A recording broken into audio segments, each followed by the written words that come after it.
Przede wszystkim chciałem podziękować za to, że zgodził się Pan na ten krótki wywiad. Jeszcze raz pogratulować Panu wyników. Tutaj pokażę coś, co dokonał pierwszy Polak w historii. Ten Pan tutaj wygrał Rajd Dakar. Ja bardzo często do moich słuchaczy mówię o Robercie Kubicy, którego podziwiam. To, co Pan robi, jest tym bardziej niezwykłe, że dzieli Pan tą pasję motorową też na swój biznes. I a propos tego, chciałbym Panu parę pytań zadać.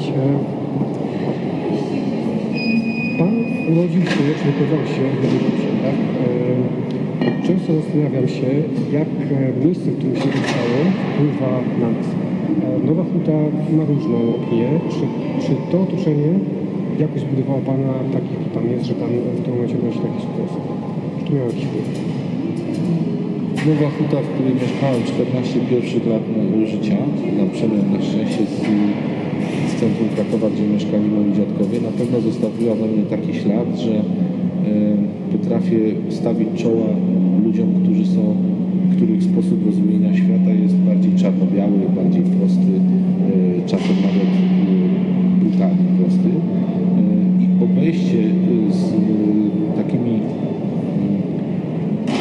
upraszczającymi życie postawami nie jest mi obce. Potrafię sobie wyobrazić, że nie wszyscy mają głęboką filozofię, nie wszyscy muszą mieć jakieś podstawy filozoficzne swojego postępowania w życiu. Czasem mogą myśleć zero-jedynkowo lub bardziej zero-jedynkowo i może im się coś podobać lub nie podobać, mogą coś wiedzieć lub nie wiedzieć, mogą coś akceptować lub czegoś nie akceptować, bez wgłębiania się w motywację. Tak, zahartowało mnie 14 lat w Nowej Hucie i oczywiście dziękuję losowi za to, że później miałem okazję rozwijać się w wielu innych miejscach. Szanuję takich ludzi, z jakimi tam mam do czynienia, ale też nie dążę jakoś bardzo do kontaktu z nimi, bo ten ślad, który mi wolno zostawić, Dobrze. Ten temat byłby bardzo interesujący na dłuższą rozmowę, ale nie wiem czasu. Wiem, że 2 dni temu wygrał Pan Qatar. Wczoraj chciałem tutaj grałem w Qatarze z 5 do 19, w sobotę o 9 rano byłem w Poruszowie Korytarzowie z Panem Prezydencką, którzy byli naszym gościem. Również organizowałem sporo wydarzeń, około 1000 osób. To najlepiej pokazuje, że warto ufać ludziom, którym się powierza obowiązki, którymi się posługuje, a nie wysługuje. Prowokacyjna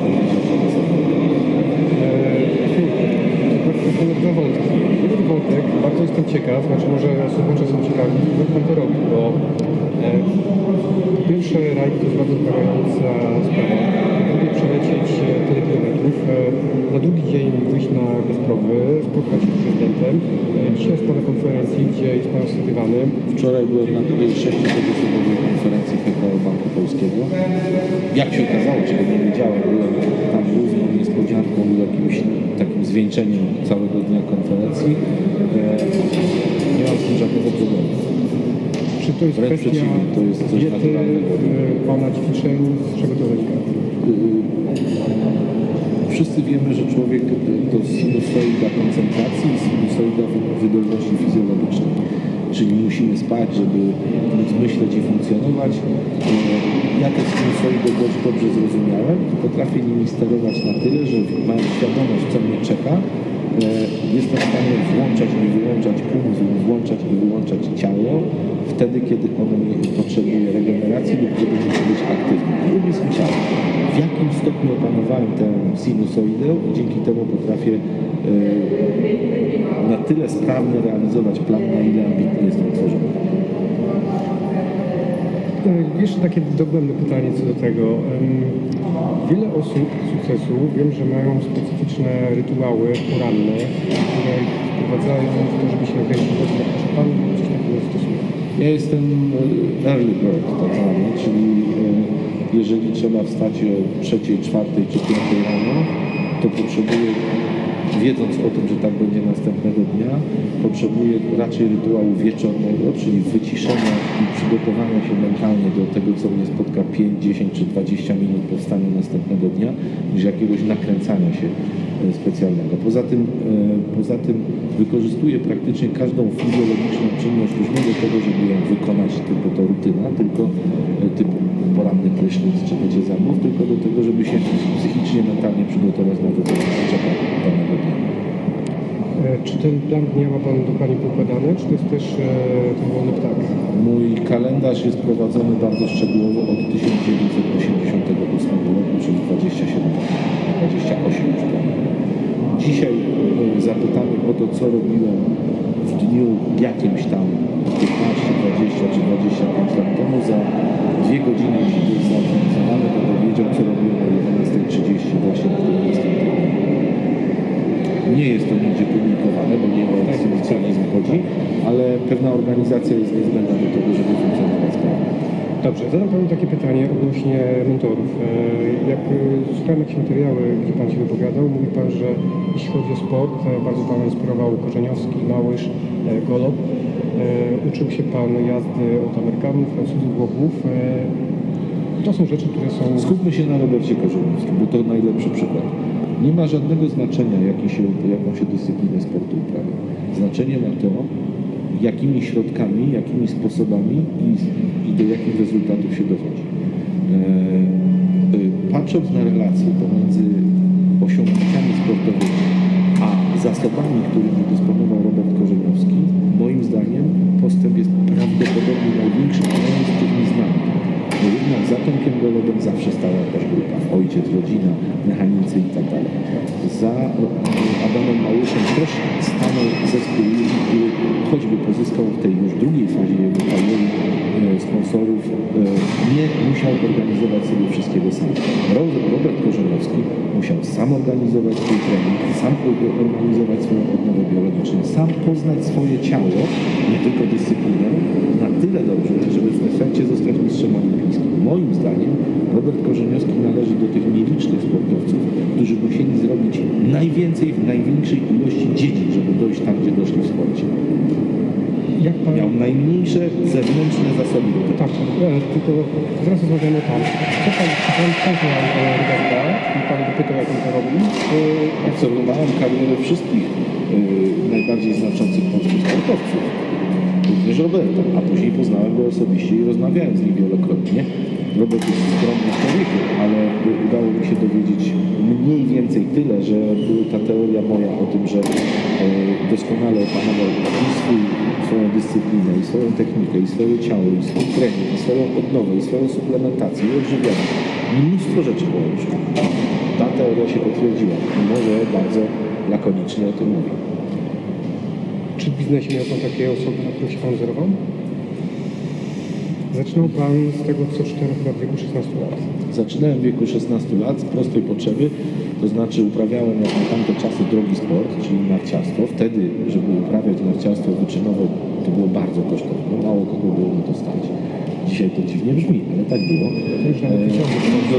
I do tego potrzebowałem środków i pieniędzy, i samochodów, i możliwości przemieszczania się, i pieniędzy na paliwo, i na treningi, i na sprzęt. Musiałem je sobie zarobić, bo nie mogłem tego oczekiwać od rodziców. I tak z potrzeby z tej pasji tak, sportowej zrodził się pierwszy biznes, to znaczy handlowałem sprzętem narciarskim. W pewnym momencie nawet około 30 osób wtedy zatrudniałem, które dla mnie sprzętem handlowały na wielu różnych giełdach. I to była jakaś pierwsza przygoda z biznesem na rączkę. Okej. Takie pytanie mam a propos inspiracji. Czy, nie wiem, czytał Pan kiedyś jakąś książkę, która Panu coś pomogła na życiu, albo jakąś... Oczywiście. Przeczytałem książkę Hindusa, filozofa indyjskiego, z której utkwiła mi bardzo ważna sentencja w głowie. Mianowicie twierdził ów filozof, że ludzie nie zdają sobie w większości sprawy z tego, że kiedy się rodzą z jakimś kodem genetycznym i później dojrzewają, praktycznie nigdy otoczenie nie zapewnia im zrównoważonego rozwoju cech, które w nich tkwią i które się w nich budują. Najczęściej ten poziom tych cech jest bardzo nierówny i że człowiek osiąga szczęście nie wtedy, kiedy rozwija te w sobie najlepsze cechy, zaniedbując te słabsze, tylko wtedy lub się ich wstydząc lub zamiatając je przysłowiowo, czy tak potocznie mówiąc pod dywan, tylko wtedy, kiedy uświadomi sobie swoje słabości, uświadomi sobie swoje wady, zrozumie swoje silne strony i zalety, zrozumie swoje największe atuty i największe mankamenty i nauczy się nimi zarządzać. Jeżeli się nauczy zarządzać swoimi atutami i swoimi słabościami, jeżeli znajdzie w sobie jakiś rodzaj balansu psychicznego, który jest rezultatem poznania siebie i poznania otoczenia, w którym się żyje, wówczas będzie spełniony i szczęśliwy. Jeżeli tego nie pozna, będzie się borykał z życiem i nigdy nie osiągnie ani spokoju wewnętrznego, ani poczucia szczęścia, ani tym bardziej sukcesu. To u Pana było tak, że zrobił sobie Pan taką listę i potem pracował nad tymi cechami?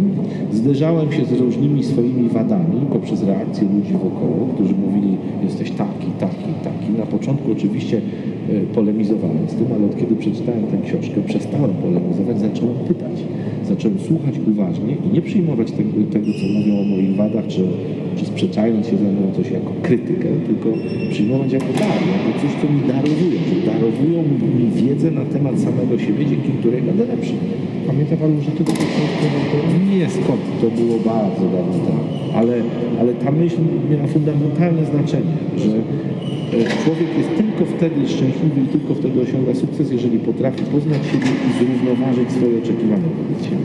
Wiedzieć, że są dziedziny, są cechy, w których się samego nie przeskoczy i wiedzieć, które cechy są najmocniejsze i jakie ewentualne ich zastosowanie w życiu daje lub może dać największe rezultaty i największy skutek.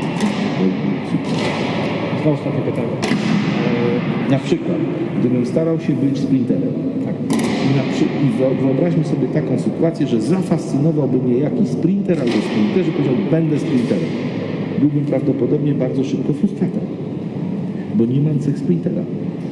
Ale każdemu młodemu człowiekowi, 12, 14, 15, 16-letniemu wydaje się, że może być każdy. Ja nie mógłbym być sprinterem. Czy to źle? Nie, bo mogę być długodystansowcem. To jest dla mnie zupełnie naturalne. Czy mam mieć pretensje do losu, że moja, w cudzysłowie, robota w sporcie nie jest zrobiona w 10 sekund po przebiegnięciu 100 metrów i osiągnięciu rekordu świata? No, jadę kilkanaście godzin. Czy mam mieć pretensje do losu? Codziennie jadę kilkanaście godzin. Czy mam mieć pretensje do losu, że jestem długodystansowcem? Po prostu jestem do tego raczej stworzony niż do krótkiego dystansu. Jako krótkodystansowiec byłbym frustratem, jako długodystansowiec muszę dużo dłużej jechać, ale jestem spełniony. A propos pasji zapytam właśnie, bo Pan wybrał w sumie teraz od wielu lat ściga się Pan na planie, tak? Kiedyś, pewnie dalej Pan gra w tenisa. Jesteśmy w czasie? Czy minuta? Aha. Okej. Moi czytelnicy często mają taki problem, że nie wiedzą, za co się zabrać w życiu, gdzie będzie to ich spełnienie. Pana interesowały narty, tenis, inne rzeczy. No to jest prosta odpowiedź. Sukces jest za szklanymi ścianami, czasem wieloma. Szklane ściany to są nasze wyobrażenia. Przebija je tylko pasja. Tylko pasja. Nie ma innego oparcia, tylko pasja. Ostatnie pytanie. Są przypadki Paganiniego, tak? Czy Paganiniego pasjonowały skrzypce? O ile wiemy, nie.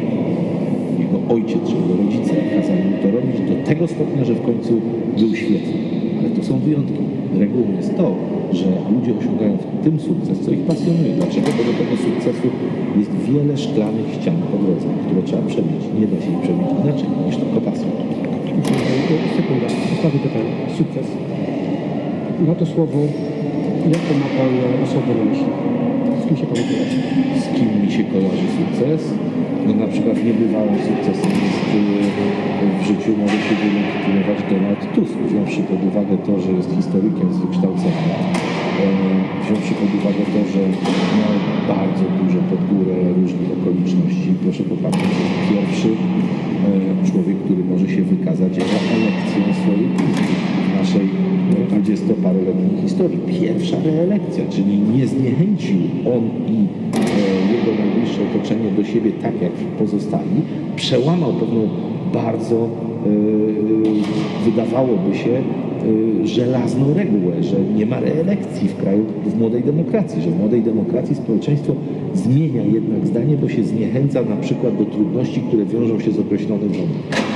Sam zresztą powiedział, Rafał nie uważa, że jest tym dzielnym człowiekiem, tak jak ty podczas ostatniej Wigilii. Dziękuję bardzo.